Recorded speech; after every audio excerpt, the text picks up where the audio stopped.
Ahora sí, oficialmente, bienvenidos a Mesa Electoral. Estamos a 20 días de las elecciones provinciales del próximo 14 de mayo. Oscar, no queda nada. Dolores, ¿cómo le va? Buenas noches para todos. Efectivamente no queda nada, quedan 2 semanas descontando el Día del Trabajador, claro, que sin lugar a dudas es un día que hay que tenerlo en cuenta. Hoy justamente nuestros invitados seguramente van a hablar mucho de eso porque vienen del palo de esa línea, pero no queda nada y ya hemos visto cómo, como anticipamos la semana pasada, la campaña se va endureciendo. Muchos videos trascendidos en redes sociales retirando afiches. Apareció la avioneta, que había sido un clásico en otras elecciones, apareció nuevamente, la podemos observar por lo menos hasta aquí en Capital, seguramente en el interior también va a ser su aparición, pero poco a poco se va poniendo más rígida, más dura la campaña electoral. Claro está, porque hay muy poco tiempo. Y son muchos. Y son muchos, la historia de la pegatina de siempre. Sí. Bueno, lo que vemos elección tras elección, cada vez se pone más dura, pero hay una noticia y quiero que le contemos un poco a la gente porque el Ejecutivo Municipal promulgó la ordenanza donde debe existir un debate entre los 15 candidatos a intendente por Salta Capital. ¿Va a ocurrir ese debate? ¿Van a poder escuchar las personas, los ciudadanos, cuáles son las propuestas de los candidatos a intendente? Te spoileo el final. Sí, dale, ya estamos. No va a haber debate en Capital. Recordemos, hubo una ordenanza tratada por el Consejo Deliberante que preveía que todos los candidatos a concejales participen de un debate, que se los junte a todos, que se arrojen cada uno sus ideas y luego haya un cruce entre ellos. Sin embargo, esa ordenanza se sancionó el 24 de marzo, aproximadamente fines de marzo. Inmediatamente, la primera semana de abril, giró al Ejecutivo Municipal y sin embargo se promulgó recién la semana pasada. Es decir, se tomaron aproximadamente unos 10 días en la Municipalidad Capitalina para avanzar con esa ordenanza. Lo cierto es que también hay una modificación en la promulgación, porque la ordenanza decía que debe establecerse el debate entre 15 y 4 días antes de los comicios generales del 14 de mayo. Está más acotada la fecha ahora. Claro, exactamente, pero el Ejecutivo Municipal cuando lo promulgó le cambió ese límite de 15 a 4, lo pasó a 7. Es decir, acortó el periodo en el cual debe establecerse una serie de condiciones que debe tener un debate. Por caso, mañana hay sesión en el Consejo Deliberante. Sí. Todavía no está definido si mañana le van a dar sobre tablas tratamiento a la creación de la comisión que establece cómo se va a realizar el debate. No se sabe, por ejemplo, si en 2 semanas el límite máximo a partir de la promulgación de la ordenanza sería el sábado 6 de mayo. Claro. No se sabe si en 2 semanas, con el Día del Trabajador en el medio, se llega a conformar la comisión, a dialogar con las universidades nacionales para que encabecen de alguna manera el debate, cursar las invitaciones a 15 candidatos y fundamentalmente buscar los moderadores. Acá nos ofrecemos si quieren, pero de todas maneras tenemos ningún inconveniente. Seguramente habrá propuestas de concejales que quieren otra gente, tal vez se pretenda docentes de universidades, es decir, hay una serie de discusiones que en 2 semanas no se van a resolver, motivo por el cual desde ya le contamos no va a haber debate. Una pena porque por lo pronto es necesario escuchar las propuestas. De todas formas también escuchaba hoy algunos concejales decir que no iba a haber multa económica para aquellos candidatos que no se presenten, pero sí, bueno, de repente un juicio social, ¿no? Sí. Pero bueno, todo esto no va a existir, así que una pena. Me parece que sería súper importante y creceríamos muchísimo teniendo debates, escuchando las propuestas formalmente de todos los candidatos, ¿no? Exactamente. No ocurrirá. Como dato también le podemos contar que en materia de encuestas, que ya poco a poco fueron trascendiendo algunos números, hay un dato que es alentador. Arrancamos con menos de la mitad de la población de Salta sabía que el 14 de mayo hay elecciones en Salta. A esta fecha, 20 días de las elecciones, ya más del 60% conoce que el 14 de mayo se vota. Ya la mayoría de la población salteña sabe que se vota gobernador, intendente, diputados, senadores y concejales. Es decir, se aportó mucha información en este último tiempo. Pero lo cierto también es que crece el porcentaje de salteños que todavía no sabe a quién va a votar y para colmo de males que en muchos casos desconocen quiénes son los que se presentan. Así que venimos a servirles acá justamente para acercarles a todos los candidatos, a gobernador y su candidata a intendente capitalino, para que ustedes los conozcan de primera mano. Y hablando de conocer, vamos a presentar, hoy tenemos un programa dividido en 2 frentes, el primer bloque vamos a ir con un frente, el segundo con otro, y vamos a presentar a los primeros candidatos. Ella es una de las 3 candidatas a gobernadora, hay pocas, es una de las 3, está con nosotros, es muy joven, tiene, ¿puedo decirle edad o no?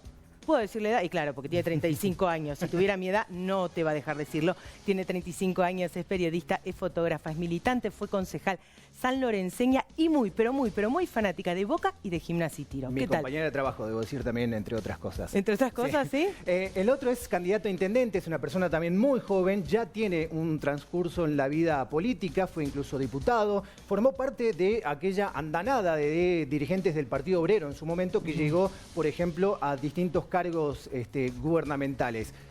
Muy joven, hoy trabaja en la construcción, tiene un largo recorrido en el ámbito privado en materia de construcción, así que va a ser interesante charlar. Fue mozo, ¿es verdad? Fue mozo. Fue mozo también, entre otras actividades, ha tenido muchísimos trabajos. Ambulante, también. Sí, muchos trabajos tuvo, digo. Bien, vamos a presentarlos a ellos. ¿Me acompañás, Oscar? Están con nosotros los candidatos de Política Obrera. Bienvenidos, Violeta Gil, bienvenido, Julio Quintana. ¿Cómo están? Gracias. ¿Todo bien?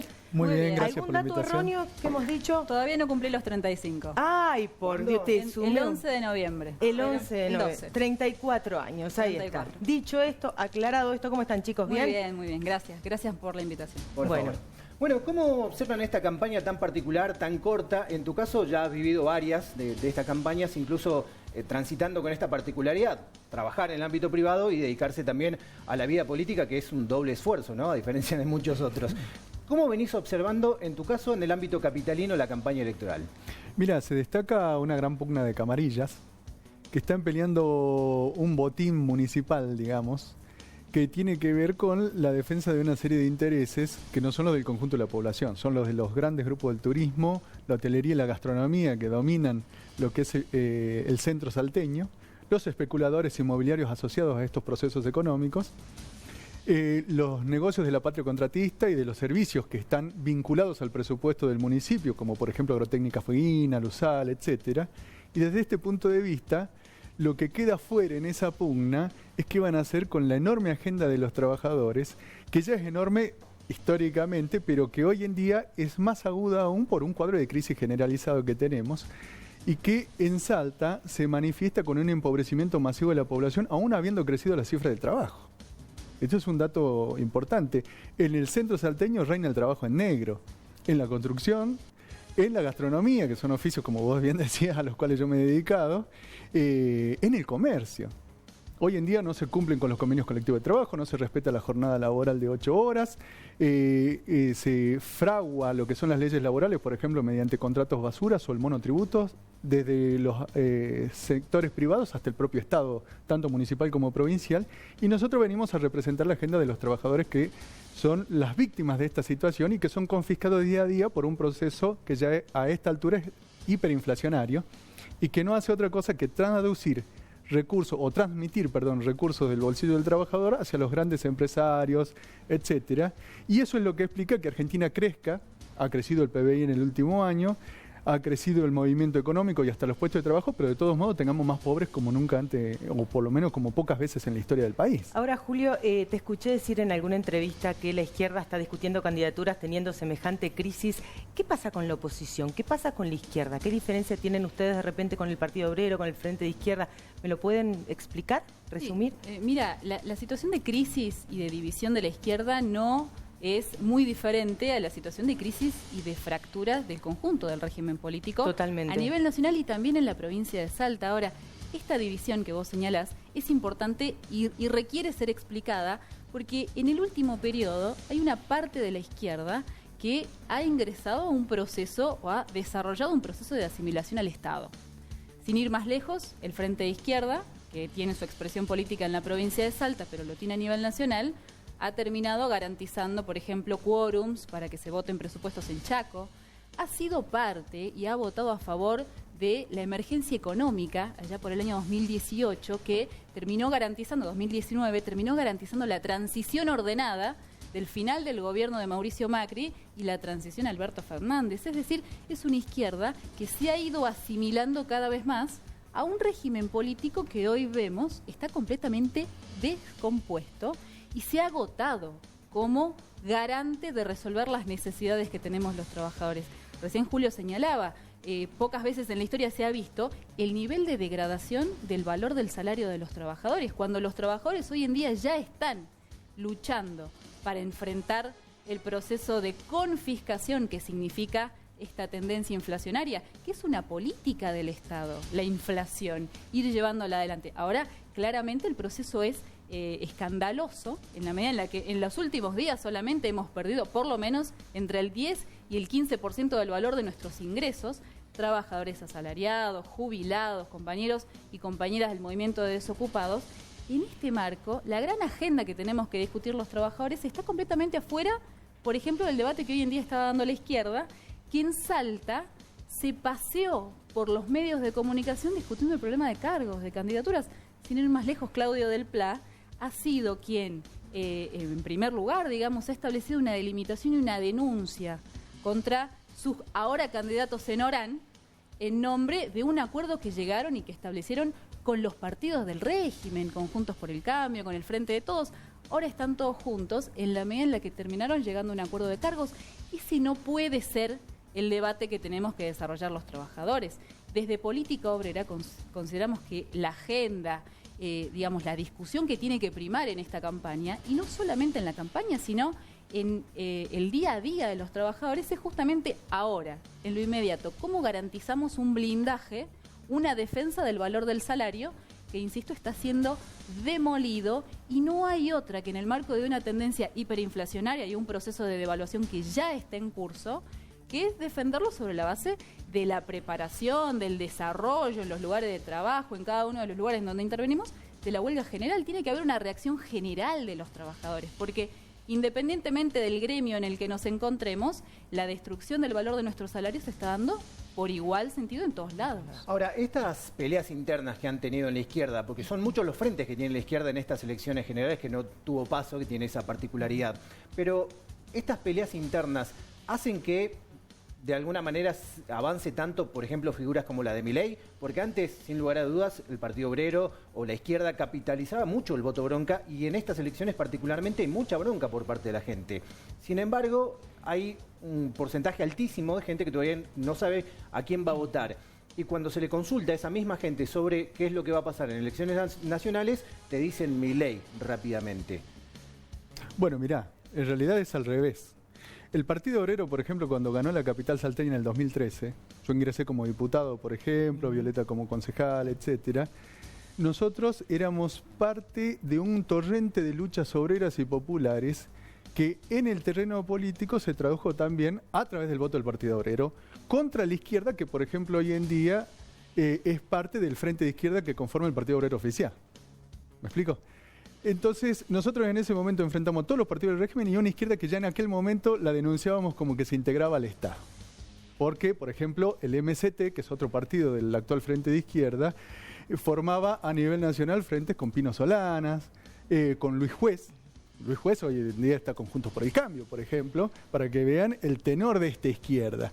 Entonces, el Partido Obrero, cuando ganó la capital, era la expresión de este proceso político. Ahora, ¿qué pasó?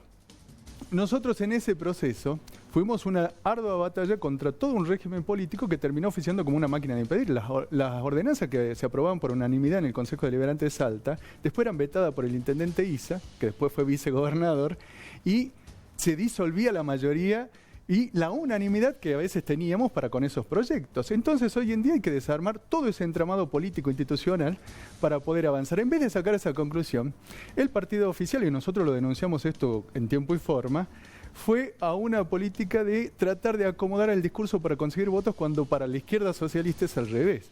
Nosotros como izquierda obrera y socialista siempre tratamos de explicar los problemas de los trabajadores para que con esa comprensión que logremos se nos vote, no ir a adaptar nuestro discurso para ver qué es lo que hoy en día quiere o considera la gente y de ese modo consigamos un voto. Es una tergiversación. Esto, lógicamente, ha desencantado a todo un sector de los trabajadores que antes votaban a la izquierda por discursos que hoy en día parecen radicales como el de Milei. Pero lo cierto es que Milei, mira, permitime un dato más, hoy ha sido desenmascarado por Domingo Cavallo, que es su economista de cabecera según él mismo. Cavallo dice que la dolarización tiene que procederse, esta dolarización que pide Milei, primero estatizando la deuda privada, es decir, la deuda del conjunto de los empresarios y capitalistas argentinos, para que de este modo sean blindados de este proceso.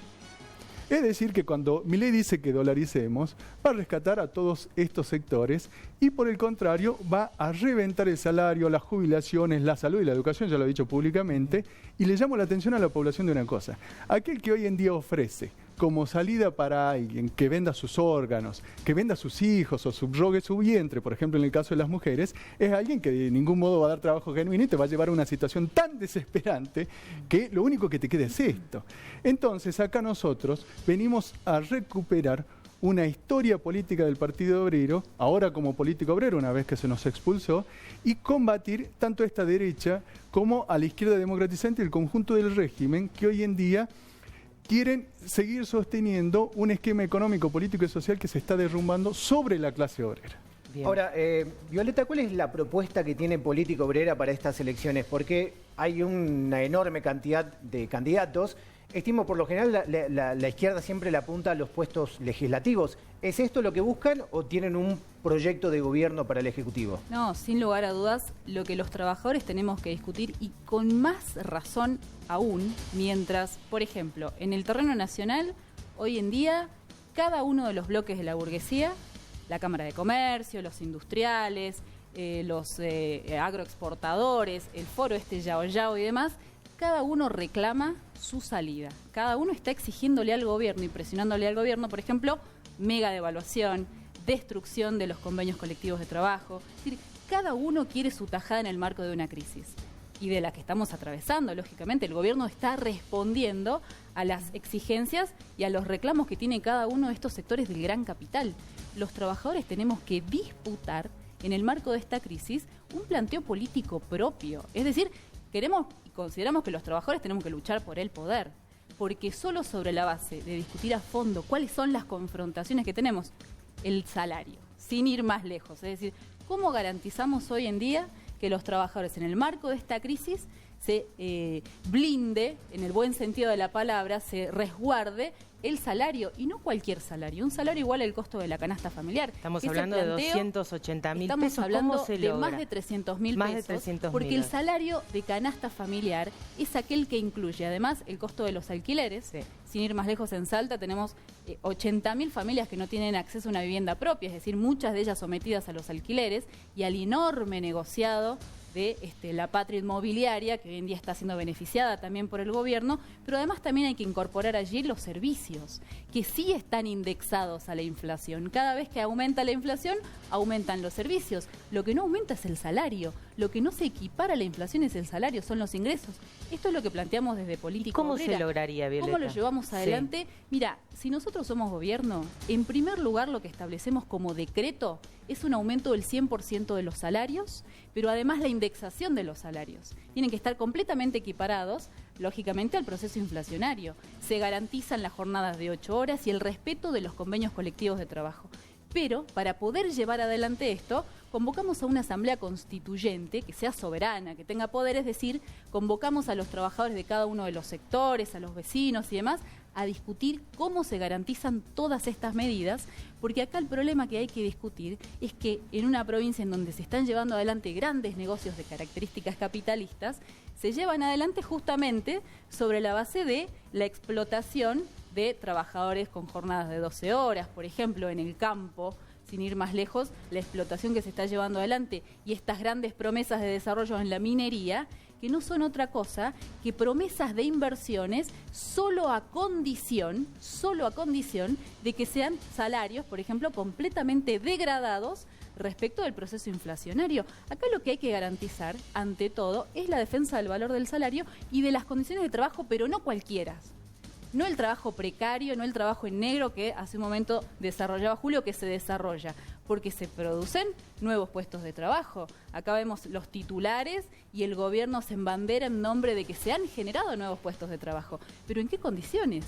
Precarios, a través del monotributo, que es la garantía de la ilegalidad del trabajo, porque de pronto una patronal reconoce a un empleado, pero sobre la base que no le reconoce ninguna carga social, no se hace cargo de la jubilación, no se hace cargo de los seguros de salud, de eso nos hacemos cargo los trabajadores a través del monotributo. Hay que acabar con toda esa precariedad sobre la base de la cual se han montado grandes negocios en esta provincia. Mire, ¿me permiten un dato? Sí. hoy en día varios economistas se han paseado por varios canales de televisión planteando que aquellos que son beneficiarios por el famoso dólar agro que dio Massa y que, por ejemplo, el gobernador Sáenz pidió que sea justamente agro para incluir a tabacaleros, azucareros, etcétera, están reteniendo su producción para no exportarla y en ese sentido no liquidar las divisas bajo el acuerdo que han firmado con el gobierno. Es decir, que hoy en día los recursos, por ejemplo, para garantizar la obra pública, el salario, etcétera, todas las necesidades de los trabajadores existen. El único problema es que están siendo retenidos por la clase capitalista y el gobierno es absolutamente permisivo con esto. Este es el problema que tenemos en el país. Hoy en día, por ejemplo, tenemos una timba financiera que es la principal causante de la inflación. Este dólar agro, usted imagínense, se le garantiza un dólar de 300 pesos a los exportadores. Ahora, el dólar oficial está a 200. Es decir, que tenemos un gobierno que después tiene que conseguir 100 pesos más para justificar a cuánto compró los dólares y a cuánto efectivamente los vende. No sé si se entiende. Ahora, ¿cómo se garantiza esa diferencia? Emitiendo moneda. Esa moneda después van a las famosas LELIQs y por lo tanto generan una enorme deuda del Banco Central con los bancos con intereses fenomenales. Entonces acá está la causa de la inflación. La causa de la inflación se acaba rápidamente interviniendo la banca, interviniendo el comercio exterior y garantizando un control obrero y una reorganización del país. Vamos a una elección nacional que, aunque esté separada de la elección provincial, va a ser parte de este proceso político y por lo tanto nosotros no podemos dejar de discutir los problemas locales en función de este cuadro general. Claro está. Julio, aprovechándote, tenés la cámara y 30 segundos para explicarle al salteño por qué te tienen que votar para intendente de Capital. Miren, fundamentalmente, hoy en día tenemos que imponer una agenda de los trabajadores. El problema del salario, como hemos desarrollado, otro problema grande que tenemos es la vivienda y queremos garantizar un plan de viviendas populares sobre la base de la expropiación de los monopolios inmobiliarios que, por ejemplo, hoy en día no solamente no colocan la tierra para servicio de los trabajadores, sino que al contrario están restringiendo el parque inmobiliario actual. Es decir, hay que dar vuelta al interés social con el cual se gobierna y van a gobernar también Betina Romero, Emiliano Durán, etcétera, es decir, el conjunto de los candidatos que hoy en día van a continuar con las políticas actuales. Nosotros venimos a quebrar eso e imponer un interés de la clase obrera. Bien, Violeta, tenés 30 segundos también y esa es tu cámara. Bueno, ante todo señalar que frente al escenario de bancarrota económica que ya está en curso a nivel nacional, todo, absolutamente todo lo que incluso se presenta como propuestas y desarrollo hacia adelante por parte no solamente del gobierno, sino de quienes hoy en día pretenden postularse en los mismos términos, sosteniendo el mismo esquema de gobierno que Gustavo Sáenz, van a fracasar, porque todo el esquema de quiebra económica convoca a los trabajadores a discutir, en primer lugar, cómo garantizamos la defensa del valor de nuestros salarios, cómo garantizamos en ese caso la garantía de las jubilaciones, los derechos laborales que hemos conquistado a los trabajadores al calor de nuestras luchas que han sido históricas en la Argentina y también en la provincia de Salta. Hoy los trabajadores ya están luchando